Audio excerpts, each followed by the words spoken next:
Hello, Chris Wood.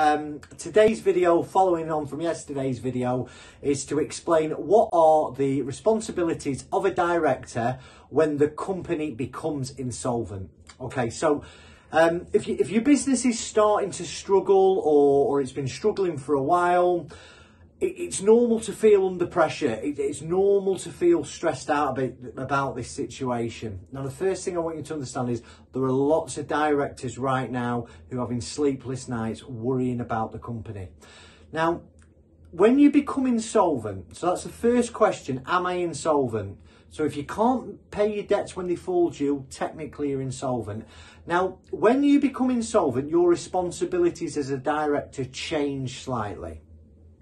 Now, it's really important that if you do become insolvent, that you act responsibly as a director, because you want to ensure that when you go into liquidation, there's not going to be any accusations of wrongful trading. There's not going to be any chance that you're made personally liable for company debts. So if the business is insolvent, these are the things that I want you to think about. First of all, don't make your creditors' positions worse. So if you owe suppliers, don't borrow any more money. If you know that there's no hope of your business surviving and you take on additional debts, knowing that you're not going to survive, you're going to land yourself in trouble down the line. Number two, you'll have heard me talk about a pre-pack liquidation where you buy your assets from the old company and start again in a new vehicle. If you're considering doing that, it's important not to try and squirrel those assets away and hope nobody knows. You know, I hear it all the time where people have written on a little Word document, they've done a valuation and they've sold their assets to the new company for vastly undervalued sums. What will happen is, in a liquidation, once an insolvency practitioner sees that you've done that, it's very, very easy to reverse that transaction and bring you to account for doing it. So if you're thinking of doing a pre-pack liquidation, you need to get an independent valuation done of your assets, and they need to be bought for a fair market value. So something to think about. If you're thinking of a pre-pack liquidation, get some professional advice. It's not something to be jumped into, it's something to be thought about carefully. Now, third one and final one I'm going to finish today is the money in your company bank account is not yours. It's the company's money.